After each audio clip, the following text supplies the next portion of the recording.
Assalamualaikum warahmatullahi wabarakatuh. Selamat pagi anak-anak semua. Semoga kita selalu diberikan kesehatan dan diberikan kemudahan dalam menjalankan segala aktivitas. Hari ini kalian berjumpa dengan Bu Guru, Bu Oki Tri Handayani. Baiklah, sebelum kita mulai pembelajaran, marilah kita berdoa sesuai dengan agama kita masing-masing. Berdoa mulai.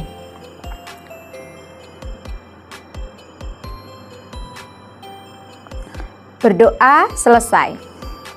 Semoga dengan berdoa kita selalu diberikan kelancaran dan mendapatkan ilmu yang bermanfaat. Tak lupa Bu Guru masih ingatkan selalu lakukan 3M, yaitu memakai masker, mencuci tangan dengan sabun, dan menjauhi kerumunan. Semoga dengan disiplin kita dapat mencegah penyebaran virus corona. Amin.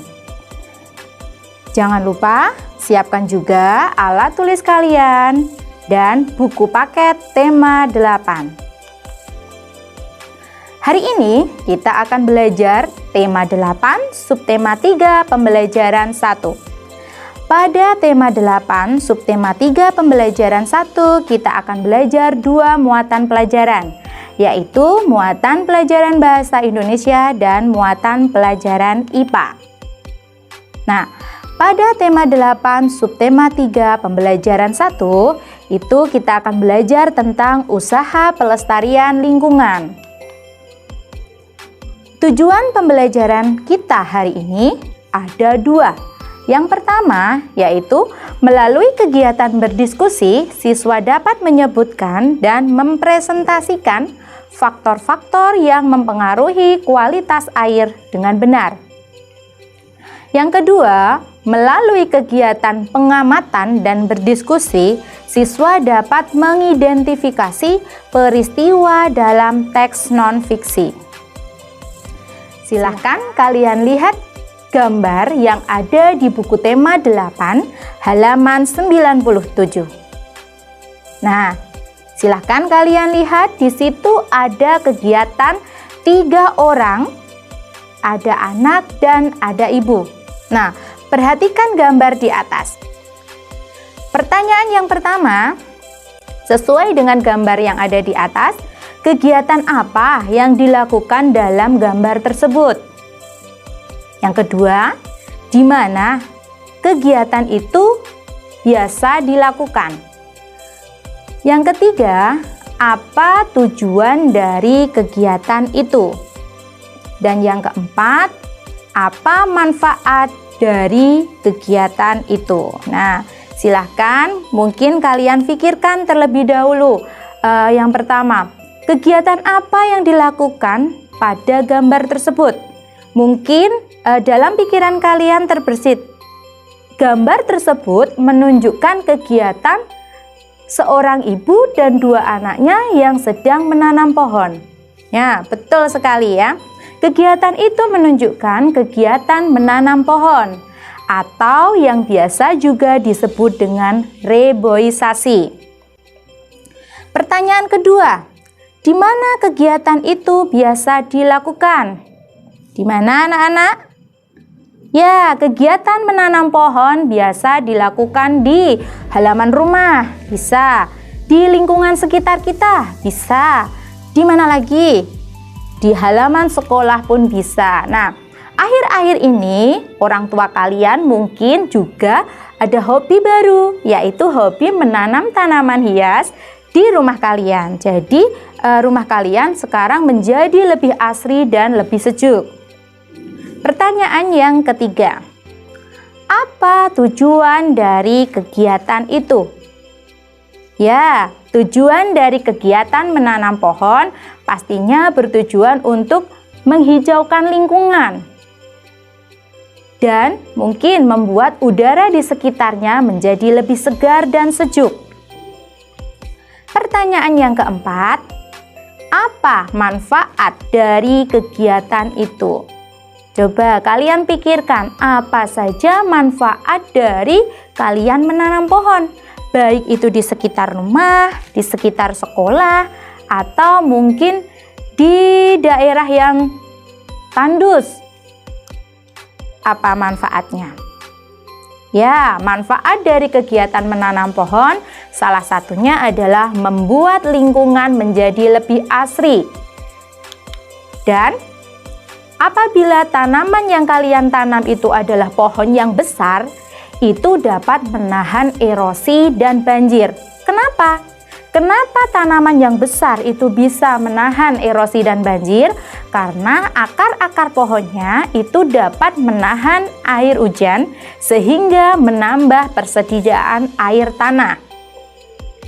Seperti kalian sudah belajar pada materi yang lalu, kalian sudah belajar tentang daur air, di mana air itu terus berputar di bumi ini agar selalu tersedia dan selalu dapat dimanfaatkan oleh kita manusia. Nah, ketersediaan air itu sangatlah penting bagi kelangsungan hidup manusia. Bukan hanya manusia saja yang memanfaatkan air, tapi hampir semua makhluk hidup di muka bumi ini sangat membutuhkan air. Nah, ketersediaan air biasanya dimanfaatkan oleh manusia itu biasanya untuk keperluan sehari-hari. Seperti apa misalnya? Kebutuhan yang menggunakan air, biasanya manusia menggunakan air untuk apa saja? Ya, betul.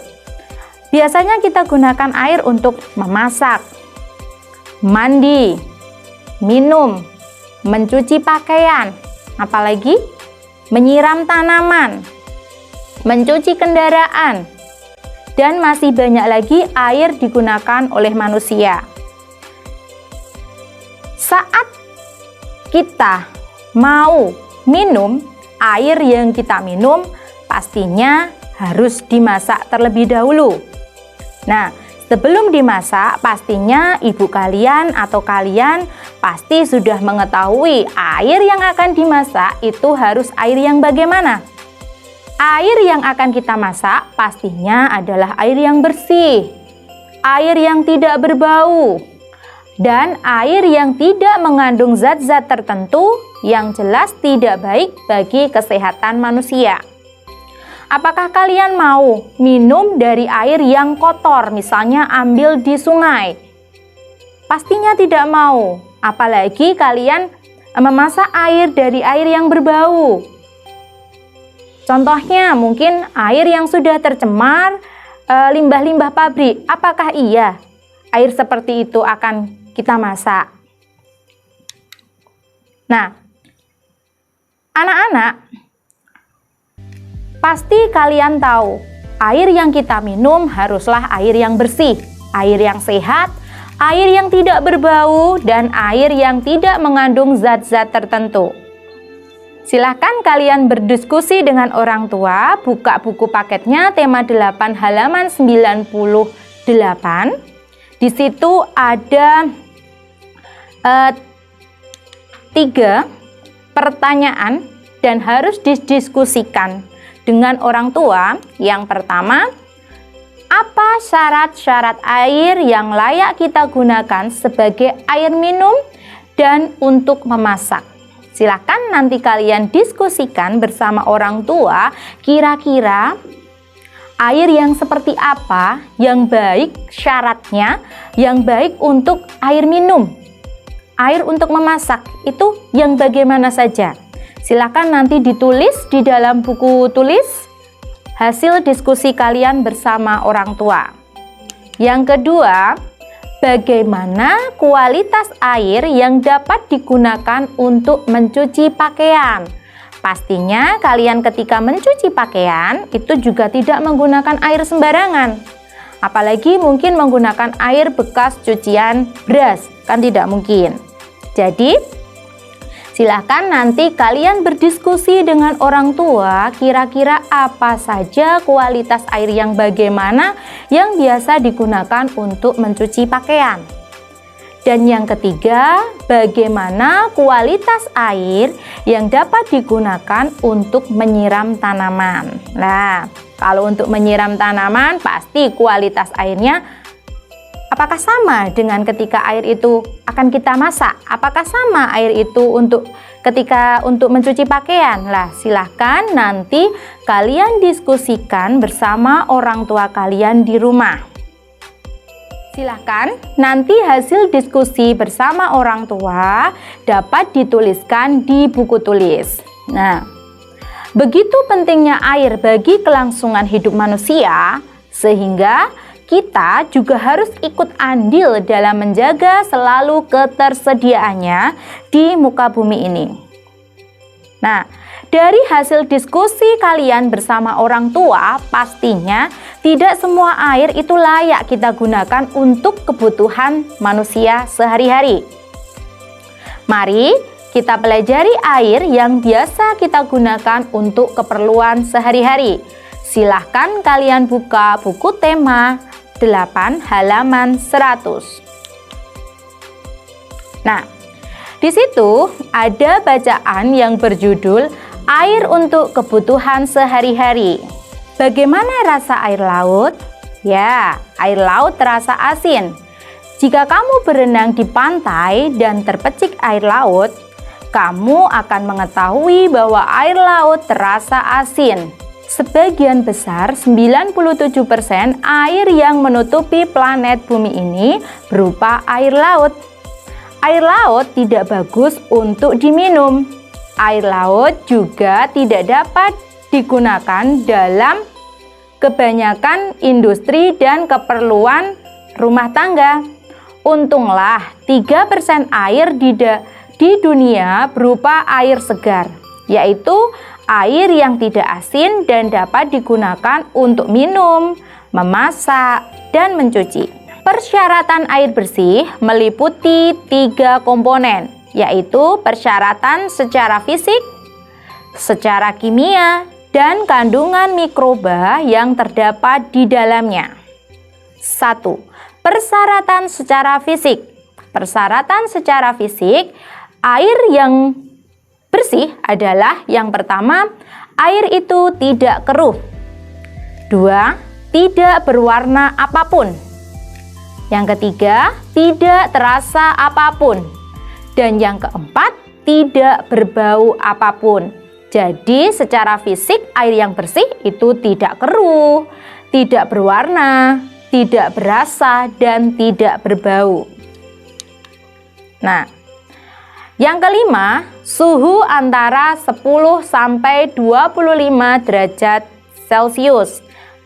Dan yang ke-6, tidak meninggalkan endapan. Jadi syarat secara fisik air bersih itu ada 6. Yang kedua, syarat secara kimia. Syarat kimia yang pertama, tidak mengandung bahan kimia yang mengandung racun. Yang kedua, tidak mengandung zat-zat kimia yang berlebihan. Yang ketiga, cukup yodium. Yang keempat, pH atau derajat keasaman air antara 6,5 sampai 9,2. Dan syarat yang ketiga adalah syarat mikrobiologi, yaitu tidak mengandung kuman-kuman penyakit seperti disentri, tifus, dan kolera. Masyarakat memerlukan air dalam jumlah yang sangat besar. Air yang akan digunakan diambil dari sungai-sungai terdekat atau sumber-sumber air lain seperti sumur. Air dari sungai dan sumber-sumber air dialirkan dan disimpan dalam tangki penampungan yang sangat besar. Tangki penampungan berisi air, ditambahkan sejumlah kecil gas klorin untuk membunuh kuman berbahaya. Selanjutnya, air dipompa melalui pipa bawah tanah menuju ke rumah-rumah penduduk. Air inilah yang digunakan untuk keperluan sehari-hari masyarakat. Sumber air lainnya dapat didapat dari penggalian tanah. Lubang penggalian ini dinamakan sumur. Masyarakat membuat sumur sebagai sumber air untuk keperluan sehari-hari. Dahulu, orang menggunakan timba untuk mengambil air dari sumur. Namun, sekarang kita dapat menggunakan pompa air bertenaga listrik.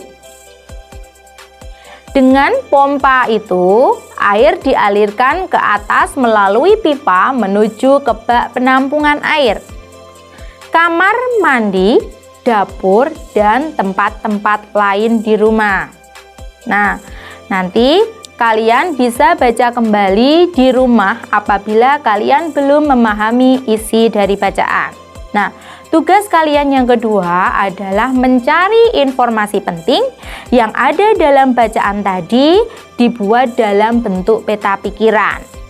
Nah, silahkan peta pikiran kalian buat semenarik mungkin sehingga ketika nanti kalian akan membaca kembali, kalian tidak merasa bosan karena peta pikiran kalian sudah dibuat semenarik mungkin. Nah, anak-anak, hari ini kita telah belajar tentang syarat-syarat air yang baik yang dapat kita gunakan untuk keperluan sehari-hari. Dan yang kedua, kita sudah belajar tentang mencari informasi penting dari bacaan yang berjudul Air untuk Kebutuhan Sehari-hari. Dan tugas kalian hari ini ada dua. Yang pertama, silakan nanti berdiskusi dengan orang tua tentang syarat-syarat air yang digunakan untuk minum, mencuci pakaian, dan menyiram tanaman. Dan tugas yang kedua, menemukan informasi penting dari bacaan dan menuliskannya dalam peta pikiran. Ingat, peta pikiran kalian tidak harus sesuai pada buku paket. Namun, bisa kalian buat semenarik mungkin sehingga suatu saat ketika kalian ingin membaca kembali, kalian tidak akan merasa bosan. Anak-anak, silahkan boleh bertanya apabila masih ada yang belum kalian pahami.